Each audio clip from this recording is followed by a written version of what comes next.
The doctor leaned across the exam table, dropped her voice to barely above a whisper, and said 4 words that made the entire room tilt sideways. "Has anyone checked this?" And right at that moment, standing there in that cold pediatric clinic in the middle of nowhere, my daughters sitting on the crinkly paper in their little socks, the fluorescent light humming above us, I felt something crack open inside my chest. Not break, crack. Like ice on a river in early spring, when you can't yet see the fracture, but you can feel the whole surface shift beneath your feet. That was the day I found out what my husband had been hiding. And it was also the day I saw him, with her, in the parking lot of the only pharmacy in town. But I'm getting ahead of myself. Let me take you back to the beginning. Back to 11 years ago, when I thought I'd finally gotten everything right. I was 38 when I married Derek. Late bloomer by some people's standards, but I'd spent my 30s building something real. I had my real estate license, a client list I'd worked for years to grow, and a 1-bedroom apartment in Fairbanks, Alaska that I'd paid for myself. Not many people think of Fairbanks when they picture a realtor's career, but I'm here to tell you remote resource towns have real estate markets too, and working them takes a specific kind of grit.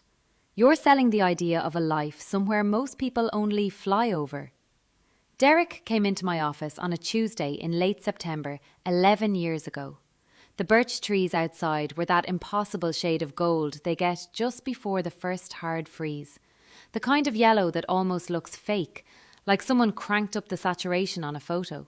He was tall, dark-haired, wearing a Carhartt jacket with a company logo I didn't recognize yet. He said he was looking for housing near the work camp, the rotational shift camp about 40 miles outside the city, where the pipeline contractors lived and worked on 2-week on, 2-week off cycles. He wasn't looking for anything fancy, just something solid, something that felt like a real home on his weeks off. I showed him 4 properties. He picked the third one, a 2-story house on the edge of town with a wood-burning stove and a view of the Chena River. And he asked me to dinner before he signed the paperwork. I said yes. I don't regret that part. We got married 14 months later. I was 39, Derek was 41. We weren't kids. We'd both been through enough to know what we wanted and what we didn't. He was steady, reliable, affectionate in the particular way of men who don't say much but show up every time. He called when he said he'd call. He fixed things around the house without being asked. On his off-rotation weeks, he was home, present, cooking dinner, watching movies with me on the couch under a wool blanket while the wind rattled the windows. The twins came when I was 41, Nora and Petra, identical but only on the surface. Nora loud and fearless from her first breath, Petra watchful and deliberate, like she was always thinking 3 steps ahead. They came 8 weeks early and spent the first month in the NICU. And I think that month aged me more than any other single stretch of my life. But they came home. They thrived. By the time this story really starts, by the time the ice started cracking, the girls were 7 years old, I was 49, and Derek and I had been married for 11 years. We were living in the same house he'd bought from me on the edge of town. We'd renovated the kitchen, added a mudroom, put in a proper woodshed out back. The girls shared a room and had recently acquired a dwarf hamster named Gravel, Nora's choice, naturally, and she'd refused every other name we suggested with the iron certainty of a 7-year-old who knows exactly what she wants. Gravel lived in a wire cage on the dresser between their beds and ran on his wheel at midnight, which drove Petra insane and delighted Nora to no end. My real estate business had evolved over the years. I'd gone from solo agent to co-running a small brokerage with a partner named Curtis Hale, who joined the business 6 years earlier. Curtis was 44, originally from Oregon, sharp and persuasive with clients in a way I'd always admired. He handled commercial listings, the work camp housing contracts, the industrial properties, while I focused on residential. We had 2 part-time staff, a small office downtown, and a reputation that had taken me the better part of a decade to build. Life felt, if not perfect, then earned. That's the word I kept coming back to. Earned. And that's exactly the kind of thinking that makes you miss things. The first sign that something was off with Derek and the girls' doctor visits came so quietly that I almost let it slide entirely. It was early October. The golden light was fading, the days getting shorter fast, the way they do in interior Alaska, and I was scrambling to close 2 listings before the winter market slowdown. Nora had been complaining about headaches for a few weeks, not dramatically, just mentioning them the way kids do, usually right before bed. I made a mental note to schedule a pediatric checkup and then promptly buried that note under 4 showing appointments and a commercial lease negotiation. Derek took care of it. He called Dr. Whitmore's office himself, took Nora in on a Thursday afternoon while I was at a property showing. When I got home that evening, dinner was on the stove and Nora was already in pajamas, seeming perfectly fine. "What did the doctor say?" I asked, pulling off my boots in the mudroom. "She's fine," Derek said, not looking up from the pot he was stirring. "Growing pains, tension headaches. Dr. Whitmore said to make sure she's drinking enough water." I nodded. That made sense. Kids get tension headaches. Did they check her eyes? She might need glasses. He said we can revisit that in the spring if it keeps up. I set my bag down on the bench. He? I thought Dr. Whitmore was a woman. Derek turned then, just briefly, and gave me a look that I would later understand was the look of someone recalibrating. At the time, I thought he was just tired. She, he corrected himself. Long day, Renata. I'm exhausted. I let it go. I poured myself a glass of water, checked on the girls, made sure Gravel had food in his dish, and didn't think about it again for 3 weeks. The second time, it was Petra. A chest cold that wouldn't quit, the kind that lingers in kids for weeks up here, where the air is dry and cold, and every surface in the school is a petri dish from October through April. Again, I was in the middle of something, a negotiation with a camp housing contractor that Curtis had asked me to sit in on, a meeting I couldn't reschedule. Again, Derek handled it. What did they say? Viral, just a cold. Let it run its course, push fluids. Same doctor? He paused, just a half second. Yeah. I remember standing in the kitchen doorway that evening, watching him load the dishwasher, and feeling something. Not suspicion, exactly. More like a loose thread, the kind you notice on a sweater and decide not to pull. Derek, I feel like I should be coming to these appointments. They're 7. I want to know what's going on with their health. He turned around and his expression was patient, warm, entirely reasonable. You were in a meeting that could mean a $100,000 contract for the business.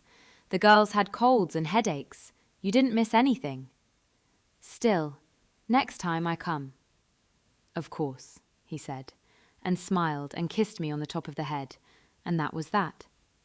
Except the next time came in November, and I was in the middle of a closing that had been delayed twice already, and Derek said he had the afternoon free, and by the time I'd processed it, he was already buckling the girls into the truck.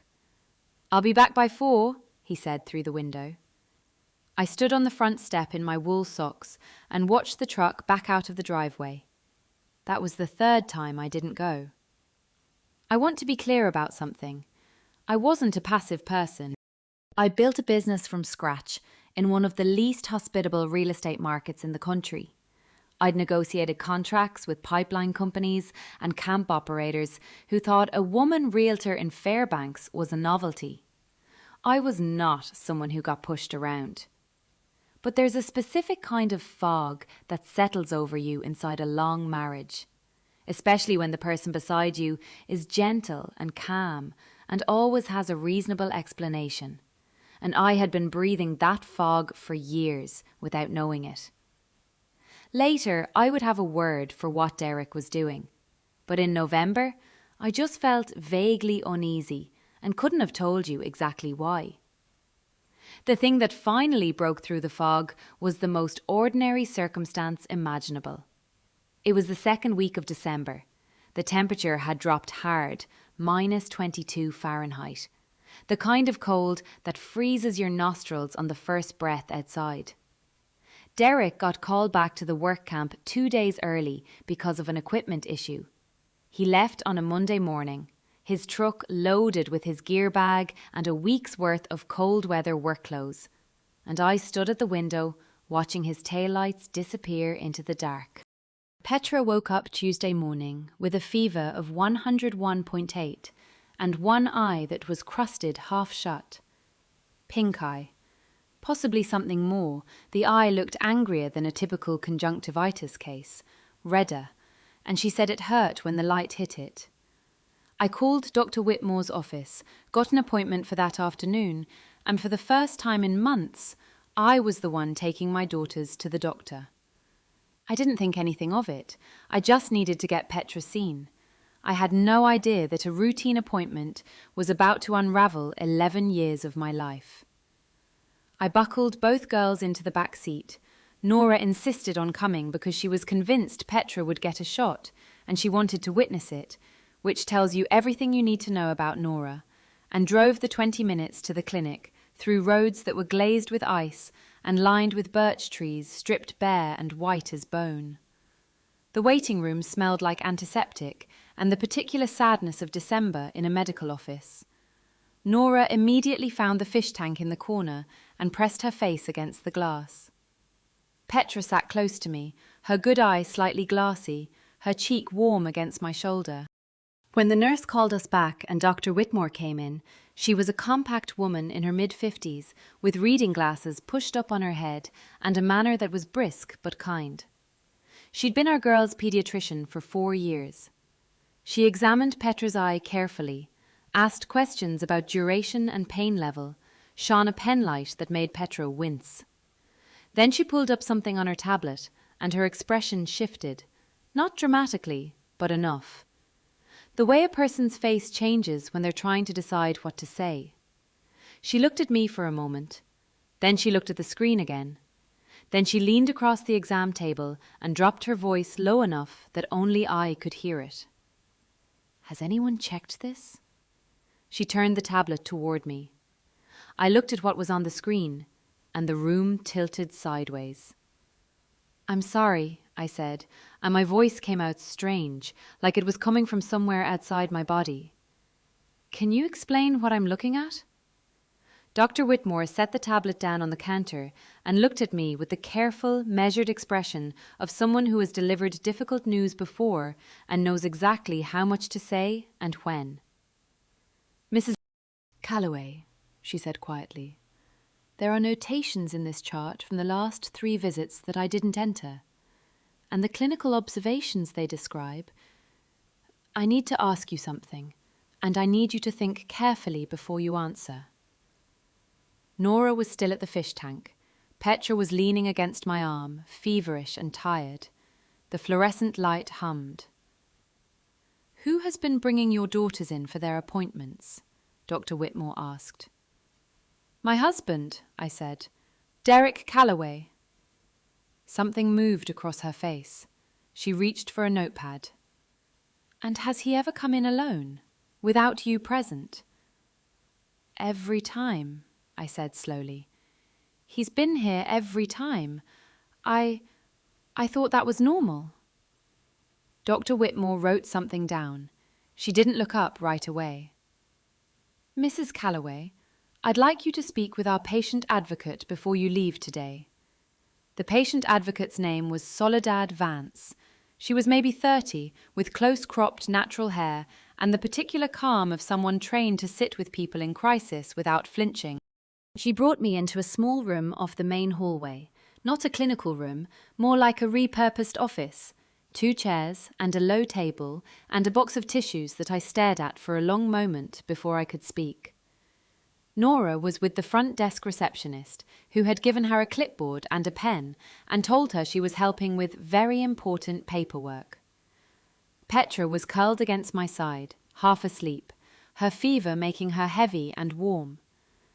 "Mrs. Calloway," Soledad said, "I want to explain what Dr. Whitmore found, and then I want to give you some time to ask questions." "Okay," I said. My voice was still that strange, flat thing coming from somewhere outside my own body. Over the last 3 visits, someone, and we believe it was your husband based on the sign-in records, added handwritten notations to your daughter's charts before the appointments.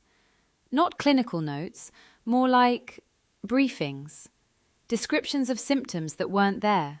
Framing language that would direct a doctor's attention towards certain conclusions and away from others. I looked at her. What conclusions? She folded her hands in her lap. The notation suggested that Petra had a history of psychosomatic complaints, that Nora's headaches were anxiety-related, tied to behavioral issues at school. She paused. There were also notes about, and I want to be precise here, about the mother being highly reactive and prone to over-medicalization. The room went very quiet. He was describing me, I said. The notes were unsigned, but yes, they were clearly written to preemptively undercut any concerns a parent might raise. I sat with that for a moment. Petra shifted against my arm. I could feel her eyelashes against my sleeve. Why? I asked. Why would he do that? What does he get from it? Soledad's expression didn't change. That's not something I can answer, but I can tell you that Dr. Whitmore has flagged the chart for review, and she's required to make a report. Not because we believe the girls are in immediate danger. Petra's eye is a genuine infection, treatable, nothing more, but because what happened to those records is a serious breach. It's medical record falsification, and it raises questions that need to be answered by people with more authority than we have. I thought about the way Derek had corrected himself. He said he, she. Long day, Renata. I'm exhausted. He'd said he because he'd been thinking about himself, because in his mind he was the one sitting across from the doctor, managing the narrative, making sure the notes said what he needed them to say. How long has this been going on? I asked. We can only speak to what's in our records. The first altered notation appears to be from approximately 14 months ago. 14 months. The girls had been 5 years old. Nora's first ear infection. I remembered that one. I'd been in the middle of the commercial lease negotiation with Curtis, and Derek had said, "Don't worry, I've got it." And I had felt relieved, grateful even. I drove home from the clinic in a state that wasn't quite shock and wasn't quite calm. Something in between, the numb, pressurized feeling of a person who has received information that hasn't yet metabolized into emotion. Petra fell asleep in her car seat before we hit the highway. Nora was uncharacteristically quiet, clutching her clipboard of fake important paperwork, sensing something in the air the way children do. The roads were still glazed. I drove slowly. I was thinking about 14 months, about all the appointments I hadn't gone to, about every time Derek had said, "She's fine, it's just a cold. The doctor said to push fluids." About the fact that he had been there, alone with my daughters and a physician, shaping the story of their health in a way designed to make me look unstable if I ever questioned it. Why? That was the word that kept looping. Why? I could not find an answer that made sense, and the not knowing was worse, somehow, than anything else. It was like staring at a hole in the floor of a room you've lived in for 11 years and realizing you never looked down. I got the girls home, got Petra settled on the couch with a blanket and the eye drops Dr. Whitmore had prescribed, and put a cartoon on the TV. Then I went to the kitchen, sat down at the table, and called Derek. It went to voicemail. The camp had spotty reception. That wasn't unusual. "Hey," I said, because I didn't know what else to say. "Call me when you get this." I hung up. I looked at the kitchen walls, the pale yellow I'd chosen, the framed photo of the 4 of us at Chena Hot Springs from 2 summers ago, the girls waist-deep in the outdoor pool, Derek grinning behind them, his arm around my shoulders. I got up and took that photo off the wall. I don't know why, I just couldn't look at it. Then I sat back down and I cried. Not prettily, not quietly. I cried the way you cry when you're alone and you've been holding something in for so long that your body doesn't know how to release it in stages, all at once, ugly and heaving, both hands pressed flat on the kitchen table like I needed to feel something solid. I cried for about 10 minutes. Then Nora came in looking for a snack, and I wiped my face on my sleeve and got up and made her a bowl of crackers and apple slices and went back to being a mother. Because that's the other thing you do. You keep going. You make the crackers. But something had shifted. The crying hadn't been grief. It had been the last of the fog burning off. Derek didn't call back that night, or the next morning. I told myself it was the reception, the cold, the equipment issue that had pulled him back to camp early. I told myself a lot of things for about 18 hours. Then I stopped. I opened my laptop at the kitchen table while the girls were watching TV, and I started pulling records. Not medical records, I didn't have access to those, and Soledad had already told me the clinic was handling that side of things.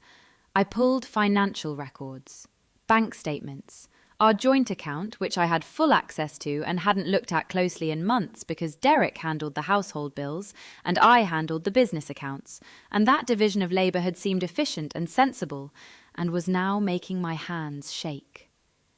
There were withdrawals I didn't recognise.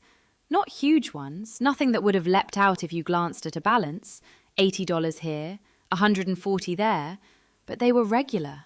Every 2 weeks, like clockwork, on the Thursday of Derek's off-rotation week. Cash withdrawals from an ATM in a strip mall on the south side of Fairbanks, in a neighbourhood I didn't have any reason to go to. I scrolled back 14 months. The withdrawals started 14 months ago. Same week as the first ordered notation in the girls' charts. I sat back in my chair and looked at the ceiling. I called Curtis. He picked up on the second ring. "Hey, what's up?" "Are you at the office?" Something in my voice must have gotten through, because his tone shifted immediately. "Yeah? You okay?" "I need you to do something for me and not ask questions yet." "Okay." "The camp housing contract, the one we negotiated last spring. Who was Derek's direct supervisor on that project? The guy he reports to at the site?" A pause. I could hear Curtis clicking through something on his computer. "Guy named Tolliver. Walt Tolliver. Why?" "Do you have a number for him?" Another pause, longer this time. "Renata, what's going on?" "Curtis, please." He read me the number. Then he said, carefully, "Whatever this is, you call me if you need anything, okay? Anything at all." "I will," I said. I called Walt Tolliver from the back bedroom with the door closed, perched on the edge of the bed, Derek's side of the mattress cool and undisturbed beside me. Walt answered on the fourth ring, gruff and distracted. I introduced myself, Derek Calloway's wife. "I'm sorry to bother you. I just had a quick question." "Sure," Walt said. "What do you need?" "I'm trying to reach Derek. There's a family matter and I haven't been able to get through. Is there a landline at the camp I should try?" There was a pause, the specific kind of pause that precedes news you haven't prepared for. "Mrs. Calloway," Walt said slowly, "Derek isn't at camp." My hand tightened on the phone. "I'm sorry?" He called in personal days starting Monday, said it was a family emergency. I assumed you knew. The room felt very small. "Right," I said. "Of course, I must have gotten confused on the dates. Thank you, Walt." I ended the call. I sat on the edge of the bed for a long time. Derek had left Monday morning. I had watched his taillights disappear into the dark at 5:30 in the morning. He had a gear bag in the truck. He had waved at me through the window. He had driven away, and I had gone back inside and made coffee and gotten the girls ready for school. And I had believed, with the total, unexamined confidence of a woman who trusts her husband, that he was going to the work camp 40 miles outside the city. He had never gone to the camp. He had taken personal days. For a family emergency. We were his family. I stood up. I put my phone in my pocket. I walked to the front window and looked out at the dark December street, the birch trees ghostly white in the glow of the streetlight, the temperature reading on the outdoor thermometer showing -19. Somewhere in this city, my husband was spending his off-rotation week. Not at the camp, not with me, with someone else's version of a family emergency. And I needed to know who. I called Curtis back. "I need a favor," I said when he picked up. "And this time I'm going to tell you why." I talked for 20 minutes. Curtis didn't interrupt once. When I finished, there was a silence, and then he said, "The strip mall, ATM, Southside. I know that area. There's a residential complex 2 blocks from there, Larch Point Apartments. Newer building, about 3 years old. I did the commercial appraisal on the retail space when it opened." My mouth went dry. "Why are you telling me that?" "Because," Curtis said, and his voice was careful and deliberate. "About 14 months ago, a 1-bedroom unit in that complex was leased to a woman named Gretchen Maurer. I know because the management company tried to list it through us first, and we passed. Too small for our commission threshold. I remember the name because she called our office directly afterward, annoyed, and I took the call." 14 months. "Curtis," I said, "how do you know Derek knows her?" "I don't," he said, "but you asked me to help you, and that's what I've got. It might be nothing, it might be everything. But if your husband has been taking cash out every 2 weeks in that neighborhood for 14 months, and there's a woman who started renting there 14 months ago." He stopped. "I'm sorry, Renata. I really am." I thanked him. I hung up. I stood in the kitchen for a moment, looking at the blank space on the wall where the photo used to be. Then I got my coat. I drove to the south side, with my heart in my throat and my hands steady on the wheel. Because that's the thing about burning off the fog. Once it's gone, you get very, very clear. The strip mall came up on my left, the ATM, a nail salon, a tax prep place shuttered for the season. I turned right, drove 2 blocks, and there was the Larch Point complex, a clean, newish building, 3 stories, the parking lot half full. And there was Derek's truck, parked in spot 14, the same blue Chevy I'd watched pull out of our driveway Monday morning at 5:30 in the minus dark of a Fairbanks December. I sat in my car across the lot for a moment, engine running. Then the lobby door opened. Derek walked out. He had his arm around a woman I'd never seen before, mid-30s, dark coat, her hair loose around her face, laughing at something he'd just said. Her laughed at something he'd said. He tucked a strand of her hair behind her ear, and she leaned into him the way you only lean into someone you've been leaning into for a long time. I sat in my car with the engine running and watched my husband be tender with a woman who was not me. I didn't honk. I didn't get out.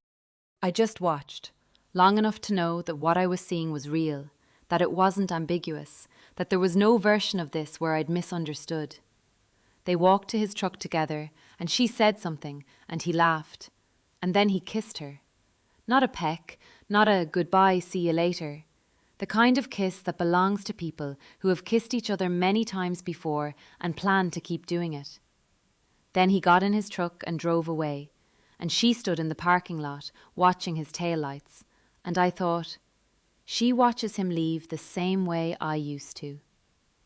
I drove home. I did not follow him. I had everything I needed. That night, after the girls were in bed, Petra's eye already looking better with the drops, Nora asleep with her arm thrown over the edge of the mattress the way she always slept, gravel spinning furiously on his wheel in the dark. I sat at the kitchen table with my laptop and a legal pad, and I made a list. Not of feelings. Feelings could wait. I made a list of facts. And then I made a list of what I needed to do with those facts. The next morning, I called an attorney named Diane Forsyth, whose name I'd gotten from a colleague 2 years earlier at a real estate conference. I'd stored the number in my phone under DF-Atty and forgotten why. Now I remembered. Someone had mentioned she was the best family law attorney in the Fairbanks area. Thorough, not cheap, worth every dollar. Diane picked up herself, which surprised me. I explained the situation in about 4 minutes flat. The medical records, the falsified chart notations, the cash withdrawals, the fake family emergency, the woman in the parking lot. Diane was quiet for most of it, and when I finished, she said, "Can you come in tomorrow at 10? "Yes," I said. "Bring everything you just described, every bank statement, every date you can remember, photos if you have them." I had taken 2 photos from the parking lot, Derek's truck in spot 14 and Derek and Gretchen Mauer, because I was already sure it was her, in front of the loggy door. Blurry from distance and cold-fogged glass, but there, time-stamped. "I have photos," I said. "Good," said Diane. "See you at 10. I spent the rest of that day building a file. Bank statements going back 14 months, highlighted. The dates of every doctor's appointment I could reconstruct from my own calendar, cross-referenced with the cash withdrawals. A written timeline of every time Derek had said, "I've got it, don't worry about the appointment, you're busy." I wrote it all out by hand on the legal pad in my neatest handwriting, because writing it by hand made it real in a way that typing didn't. Curtis called at 4 o'clock to check on me. I told him what I'd seen in the parking lot. He was quiet for a moment. Then he said, "Do you need anything?" "I need you to keep running the business for the next few weeks without asking me too many questions." "Done," he said. No hesitation. That's Curtis. Derek came home the next day, Thursday, at around noon. His rotation wasn't supposed to end until Friday, but apparently Gretchen's apartment had served its purpose for the week. I heard his truck in the driveway. I was in the kitchen, drinking coffee, fully dressed, my legal pad on the table beside me. He came through the mudroom, dropped his gear bag, and called out, "Hey, I'm back early. They wrapped up the—" He stopped when he saw my face. "Sit down," I said. He sat. He was still in his work jacket, still cold from outside, and for a moment he just looked at me, and I could see him calculating. Derek was always calculating. That steadiness I'd admired for 11 years, that reliable calm. It was the face of a man who was constantly managing information, deciding what to reveal and what to contain. I understood that now. "Larch Point Apartments," I said. "Spot 14. December 10th, 2:17 in the afternoon." His face didn't collapse. It just settled, like a building after something's been removed from the foundation. Slow and inevitable. Renata. "I went to the pediatric clinic on Tuesday," I said. "I took Petra in myself because you were supposed to be at camp, except you weren't at camp. And while I was there, Dr. Whitmore showed me something in the girls' charts that I want you to explain to me." He didn't say anything. 14 months of handwritten notations, I said, and my voice was very steady, which surprised me.